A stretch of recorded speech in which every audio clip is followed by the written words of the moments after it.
What's up, guys? It's your boy MattPack420 here, coming at you with the new one. And today, Merry Christmas to you, all your family, your friends. Happy Hanukkah if you celebrated Hanukkah earlier this year.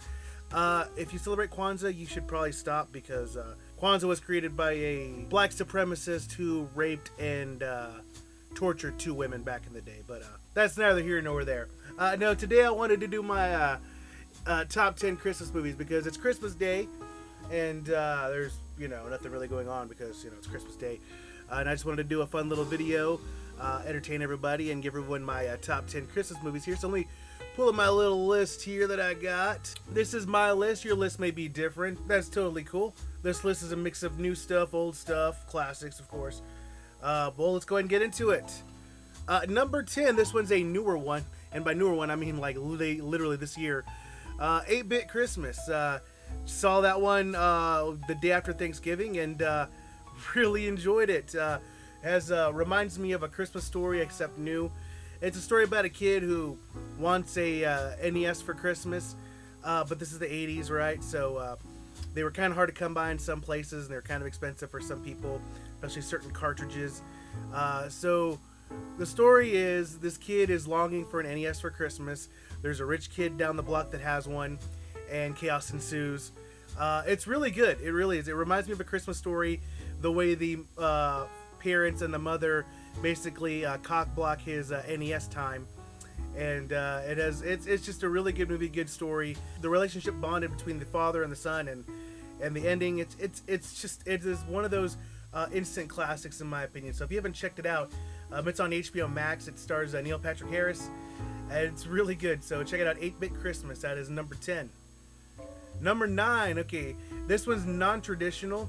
You may, is he gonna say Die Hard? No. I do like Die Hard, but actually, number 9 for me is Batman Returns. That's right, Batman Returns. It's a fucking Christmas movie, and I don't fucking care what you say.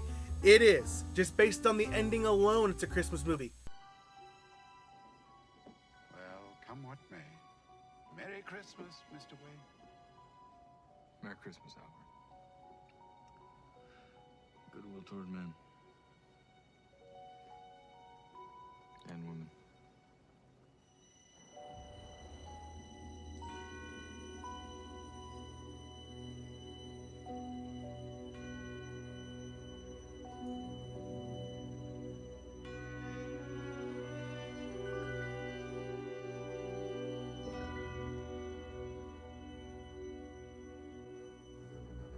See, I told you. It's a Christmas movie, okay? It even has a Christmas miracle at the end. You think Catwoman's dead, but she's not. Fantastic movie. And at the time, it was seen as a much darker superhero movie. The media kind of scared parents away. Oh no, don't see Batman. Oh, it's too dark. Oh, it's gonna scare your kids. Oh, go back and watch it. It's actually pretty tame by today's standards. But it's a Batman movie. Tim Burton. It's Christmas time in Gotham. I mean, come on, it's a good one. So check it out, Batman Returns, if you haven't. I mean, obviously you have, but if you haven't, Batman Returns. Number 8 is Elf. That's right, fucking Elf. Another one of these little instant classics. The first time I saw this movie, I loved it. I love Elf. I mean, you got Bob Newhart as the narrator. That is great as the elf narrating. But if you don't know about the story of Elf, it is a story about a child who gets left at the North Pole, and eventually he grows up into an adult, Will Ferrell. And turns out he finds out that he is an adult, a human being, and he gets sent off into the real world, and it's a fish out of water story, except it's an elf, out of water kind of thing. It's a great movie. Will Ferrell is Will Ferrell in it. A great plot. I mean, the scene where he meets the mall Santa and he's, "You sit on a throne of lies." Just cool it, Zippy. You sit on a throne of lies. Look, I'm not kidding. You're a fake. I'm a fake? Yes. How'd you like to be dead? Huh? No, he's kidding. You stink. I think you're gonna have a good Christmas, all You right? smell like beef and cheese. You don't smell like Santa. Okay, good. Good shit. Oh man, I love Elf. That's a great movie. Check it out if you haven't seen that one. That one is Elf. Number 7 is Bad Santa. This one's great. Billy Bob Thornton is despicable in this movie, and it's fantastic. This movie came out at just the right time for me as a kid. I mean, I think I was in high school. Oh yeah, I was in high school when this movie came out, and it was just the right amount of. This was like the early to mid 2000s, so everything was raunchy. Everything was just garbage, potty humor, and this is a garbage potty humor Christmas movie, based on clips like this. So what you're saying to me? I'm sorry, your gear? Willie. My fuck stick.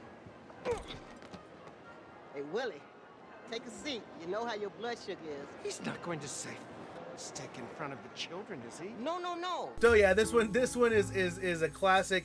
It is not for kids. It is disgusting. It's despicable, and it is an all-time great. It is Bad Santa. Number 6. This is probably an all-time for a lot of people. But for me, I enjoy it, but it's a little older for me, so I can't really put it in the top 5. But it's still a really fantastic Christmas movie. I still watch it, every year, at least catch clips of it. It's a Wonderful Life.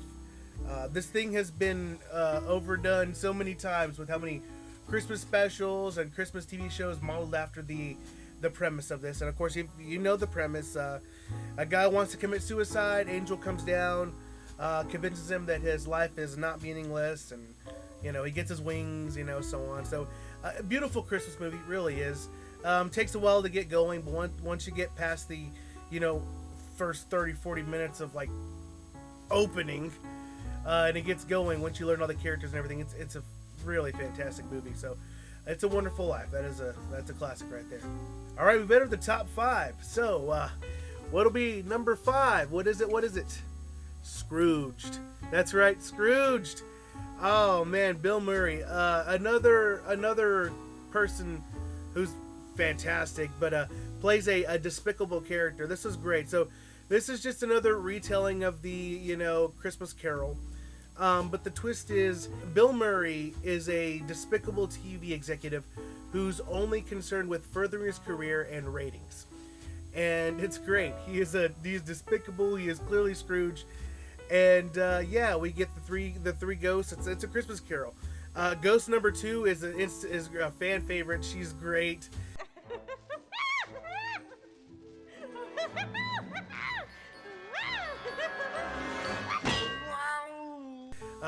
The fairy. I love Ghost number 2. Ghost number 1. Interestingly, Ghost number 1 was actually supposed to be Sam Kinison, but Bill Murray fought for his buddy, his best friend, one of his best friends, to get the role. So, unfortunately, we did not get to have Sam Kinison as a Ghost of Christmas Past in this universe. So, there's a universe somewhere out there where we have Sam Kinison as the Ghost of Christmas Past in the movie Scrooge. So, I want to see that cut. But overall, it is one of my favorite Christmas movies. It's a Christmas Carol, but it's a great one. Bill Murray's great. One of my favorites. Scrooged. Alright, I'm kind of cheating here. Number 4 is Home Alone 1 and 2. I mean, it's essentially the same movie. I mean, some people prefer the first one, and some people prefer the second one. I prefer the first one, but there was a point in time where I preferred the second one, just because I had always seen the first one, and then it got to a point where I always saw the second one. But yeah, you know the premise. Kid gets left home alone for Christmas, and some robbers try to steal stuff from his house, and he kicks their ass with a bunch of weird little knickknacks and inventions. And same thing, he gets on the wrong plane in number 2 and ends up in New York, while his family ends up going to Paris, and he ends up finding his uncle's house or cousin's house or whatever, and filling it with traps. And yeah, now the thing about it, number 2 isn't as good, but it's still definitely better than anything after it. Number 3 is garbage. Number 4 is garbage. That new one they just did with that little annoying fat little British kid from Jojo Rabbit, yeah, that one sucks too. Don't watch that. But yes, number 4, Home Alone 1 or 2, and whatever, Home Alone. Number 3, this one is, these last 3 here, I was gonna struggle with where do I put them, but I went ahead and settled with the Santa Claus at number 3. I love that damn movie. Tim Allen is fantastic. The premise is hilarious. he scares Santa off the roof, who falls and I guess breaks his neck and dies. Hey, you! What's that? Oh, whoa.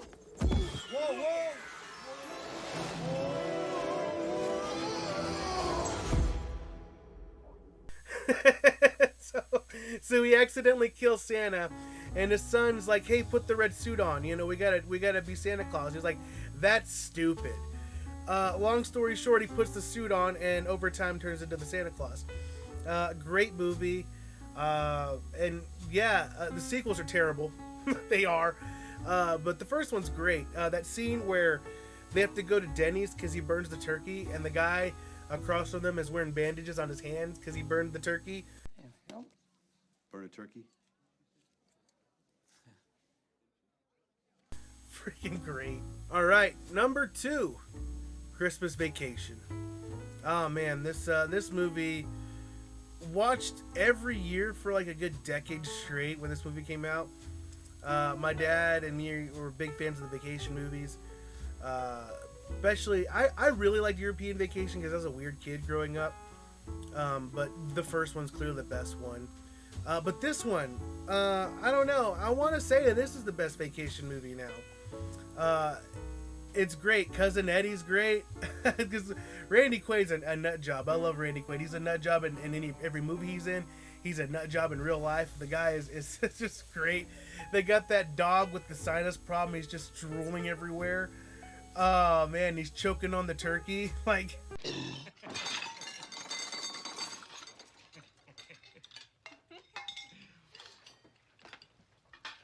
Ed, Hey, Clark. what's wrong with the dog? Oh, he's just yakking on a bone. He got it up. I mean, that movie is got quotes and memes like everywhere. That scene where he snaps and he goes off and he goes off on his boss. The other scene where everyone's trying to leave and go home and he snaps and he does that tap dance with Danny fucking Kaye line. That was classic. Nobody's walking out on this fun old-fashioned family Christmas. No, we're all in this together. This is a full-blown 4-alarm holiday emergency here. We're gonna press on, and we're gonna have the happiest Christmas since Bing Crosby tap danced with Danny fucking Kaye. And when Santa squeezes his fat white ass down that chimney tonight, he's gonna find the jolliest bunch of assholes this side of the nut house. The movie is great. Aunt Bethany and Uncle Lewis, they are in the movie for a very short time, but they are so damn memorable. Is your house on fire, Clark? I mean, the voice of Betty Boop doing Aunt Bethany was just so good. So, yeah, Christmas Vacation is just one of my favorite Christmas movies, just period. All right, let's get to some honorable mentions. Friday After Next. That is Christmas in the Hood. All right, newer one, of course. I think even 2003, and it's Christmas in the Hood. I mean, come on, we got Craig and Day Day from next Friday. They're living together by themselves in an apartment with Chico, and they get robbed by crackhead Santa. That's it. they get robbed by crackhead Santa, and they have to get jobs as security guards, and chaos ensues. It's yeah, that's a good one. So honorable mention Friday After Next. Jingle All the Way. That's an Arnold Schwarzenegger one. If you haven't seen it, shame on you for not seeing that. That is great. Arnold Schwarzenegger is Turbo Man. Harold and Kumar Christmas. I mean, Waffle Bot. Did I say more? And of course, Die Hard. Some people are going to put that on their top 10. I put Batman Returns because I wasn't a big fan of Die Hard until later on. Like, I didn't watch Die Hard until I was probably like 17 or 18 when they started like doing more of the Die Hard sequels. But Die Hard, honorable mention. I mean, yes, that's a Christmas movie. Fuck off if you say otherwise. All right, so let's get to number 1. It's obvious, right? It's A Christmas Story, okay? They show this damn movie every fucking year for 24 hours on TBS and TNT. It's on the TV right now as I speak, so, you know, this movie is just instant classic. The Red Ryder BB gun, I mean, I got one for Christmas, like, just because of this movie. I mean, Scut Farkus, are you kidding me? What kind of name is Scut Farkus? Like, not Scott, Scut.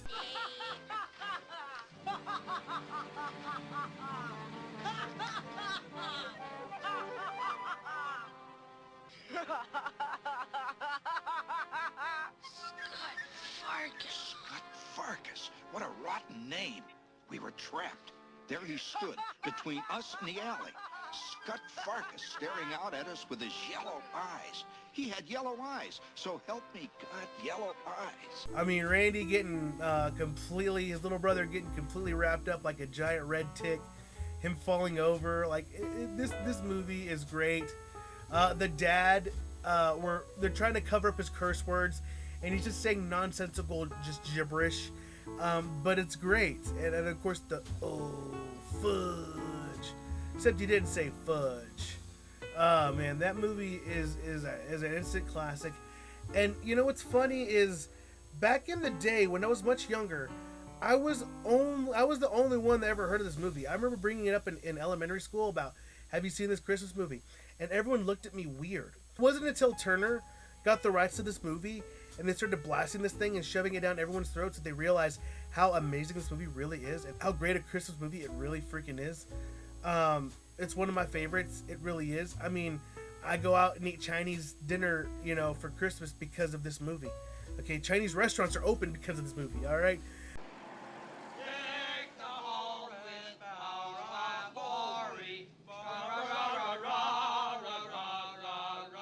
It tells the classic story of just a classic Christmas in a bygone era, and the people that lived in that era are dying off, and to be able to have a film that tells a story from that era, from a person who lived in that era, Gene Shepard, it's great. It's great to be able to see a movie and to peek in to see what it was like growing up in the the 40s and seeing Christmas in the Midwest in the 40s. It's a very classic Christmas that we only hear stories of these days because these people that lived in that time are dying off. So I love that damn movie. It's my favorite Christmas movie. It's a Christmas story, and you'll shoot your fucking eye out. No, I want an officer red undercover knife to 200 my rifle. You'll shoot your eye out, kid. Merry Christmas. Ho, ho, ho. And that's my top 10, guys. Had a difficult time kind of putting this list together because there's so many Christmas movies, and the honorable mentions, I put 4 of them in there, but man, I could have gone on and on with honorable mentions. But some of these movies I watch every year, or like at least get a glimpse of, or at least will sit and watch, a little bit of it every year. I mean, I can instantly quote all these movies, so literally right just now, Ernest Saves Christmas came to my head. So I guess I'll throw that in an honorable mention, even though I really now I think about it, maybe I want to put that at number 10 instead of 8-Bit Christmas. No, I'll leave 8-Bit Christmas at number 10. I'll probably do this list later on, redo this list later on, and we'll see. But yeah, Ernest Saves Christmas. That's classic. Ernest movies, period. You gotta check out Ernest. If you haven't seen Ernest, goddamn, go check out Ernest. Ho, ho, ho, Vern. Merry It's Santa's little party helper. This is Harmony. Anyway, this video is getting long. I'm gonna let y'all guys get to y'all's family and go eat your dinners, open your presents, and have a good time. I'll get back to doing all that shit too. So I got some records to listen to. I got some Pantera and some other remains to listen to for Christmas. So that's all I got for you guys today. If you like what you see, like what you hear, go and like, share, subscribe. Follow me on Twitter, Gab, Minds, all that in the description. I'll catch you guys the next one. Have a Merry Christmas. Deuces.